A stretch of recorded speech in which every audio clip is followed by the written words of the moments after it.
అధికారాన్ని కోల్పోయిన తరువాత జగన్మోహన్ రెడ్డి దూకుడు పెంచాడని, ఇప్పుడు కొత్త ప్రభుత్వంలో ఉన్నటువంటి కొన్ని శాఖలలో జగన్మోహన్ రెడ్డికి చెందిన కొంతమంది కోవర్ట్లను జగన్మోహన్ రెడ్డి ఆ శాఖల్లో నియమించేటువంటి ప్రక్రియ ప్రారంభించారని, డిజిటల్ కార్పొరేషన్కి సంబంధించినటువంటి శాఖలో కూడా జగన్మోహన్ రెడ్డి కొంతమంది కోవర్ట్లను ఏర్పాటు చేసుకునే పనిలో బిజీగా ఉన్నారని, అలాగే ఓటమి తరువాత జగన్మోహన్ రెడ్డి అసలు ఓటమికి గల కారణాలను విశ్లేషించుకునేటువంటి పనిలో ఉండి అందులో భాగంగానే సోషల్ మీడియా టీం మొత్తం మీద ఆయన యాక్షన్ తీసుకోబోతున్నాడు.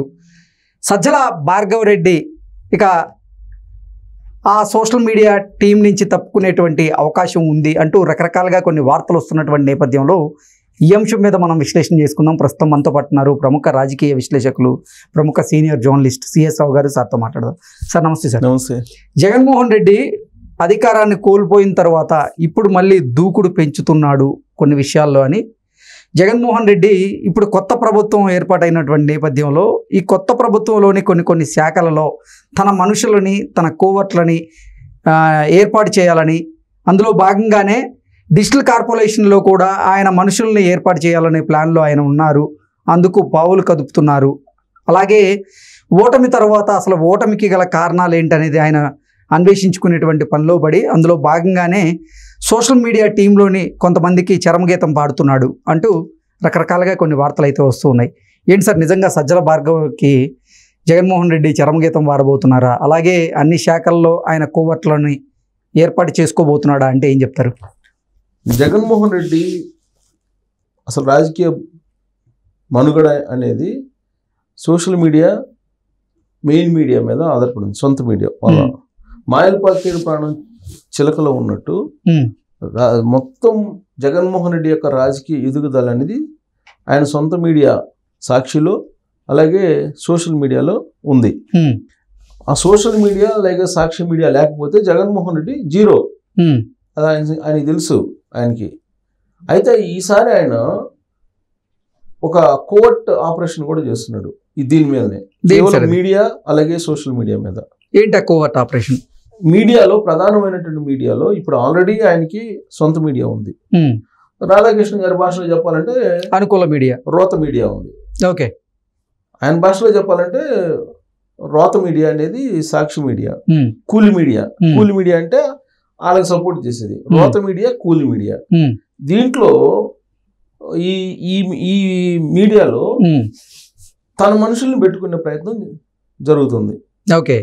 ఇప్పుడు ఆల్రెడీ మనం చూసాం, ఇప్పుడు TV9 ఉంది. TV9కి సంబంధించి గత 2 రోజుల నుంచి ఏ విధంగా కొన్ని న్యూస్ వస్తున్నాయో మనం చూస్తున్నాం. ఆల్రెడీ సాక్షి మీడియాలో ఉండేటువంటి ఒక అతను వచ్చి తిరిగి వెళ్ళాడు ఒక 20 రోజుల నాడు అనేది కూడా తెలిసింది మనకి. అంటే ఇక్కడ ఏం జరుగుతుంది, మెయిన్ మీడియాని ఫస్ట్ మెయిన్ మీడియాలో తన మనుషుల్ని పెట్టుకోవడం. ఇది కూలి మీడియాలో. రోత మీడియాలో ఎలాగో వాళ్ళ సొంతమే కదా. అంటే రాధాకృష్ణ గారి భాష, ఇది నాది కాదు, కోట్ చేసుకోవాలి. ఓకే. అంటే తన కూలి మీడియాలో తన మనుషులను పెట్టుకునే దాంట్లో భాగంగానే ఆ సదరు వ్యక్తి మీద ఆయన నోటీసులు వచ్చేలా చేశారంటారా? సో కూలి మీడియాలో ఆపరేషన్ జరుగుతుందండి. కూలి మీడియాలో కంప్లీట్ గా తన మనుషుల్ని పెట్టుకొని ఇక నుంచి మొత్తం జగన్మోహన్ రెడ్డి పాట పడాలి. జగన్మోహన్ రెడ్డి ఆహా ఓహో, జగన్మోహన్ రెడ్డి 2019 నుంచి 24 వరకు అద్భుతంగా చేశాడు, బట్ ఈవీఎంల ద్వారానే మోసం జరిగి ఓడిపోయాడు అనేది ప్రజల్లోకి తీసుకెళ్ళాలి. ఇది వాళ్ళ టార్గెట్, వాళ్ళ లక్ష్యం, అది వాళ్ళ ఆలోచన. అది దాంట్లో భాగంగా కూలి మీడియాలో ప్రక్షాళన చేస్తున్నారు. కూలి మీడియాలో వాళ్ళ మనుషుల్ని దింపుతున్నారు. ఇక సోషల్ మీడియా ఇవాళ మెయిన్ మీడియాకి కన్నా కూడా మిన్నగా సోషల్ మీడియా ప్రజల్లోకి రీచ్ అవుతుంది. సో ఈ సోషల్ మీడియాలో ఇప్పుడు ఎఫెక్టివ్గా ఎవరు తీసుకెళ్ళగలరు?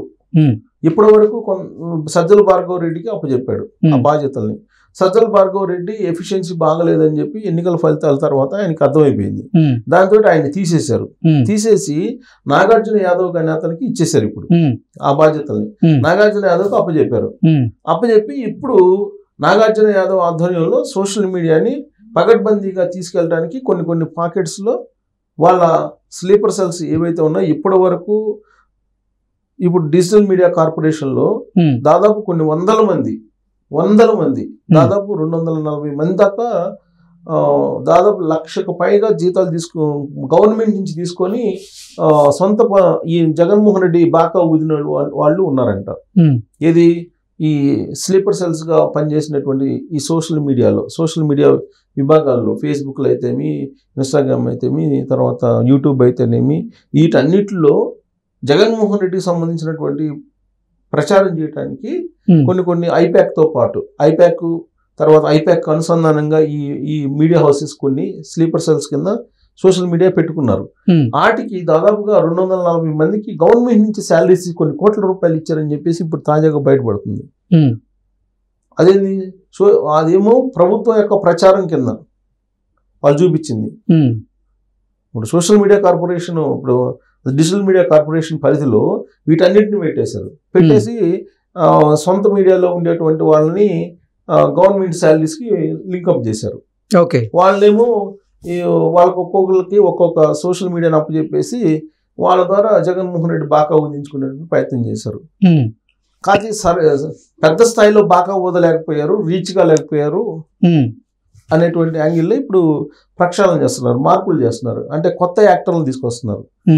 పాత ముఖాలు వీళ్ళు ఇప్పుడు ముఖం చూడంగానే, ఇప్పుడు సపోజ్ అక్కడికి వచ్చేటువంటి గెస్టులు కానీ, లేదంటే అక్కడ ఉండేటువంటి యాంకర్ కానీ ఇతను ఏం చెప్తాడు అనేది అర్థమైపోతుంది ముందుగానే.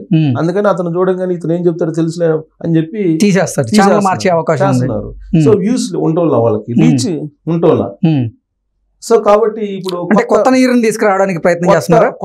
కొత్త యాక్టర్స్ ని తీసుకొస్తున్నారు. ఇప్పుడు కొత్త యాక్టర్స్ ని, కొత్త వాయిస్ ని తీసుకొచ్చడానికి ప్రయత్నం చేస్తున్నారు. దాంట్లో భాగంగా ఇప్పుడు సజ్జల భార్గవ రెడ్డిని తీసేసి నాగార్జున యాదవ్ ని ప్రవేశపెట్టారు.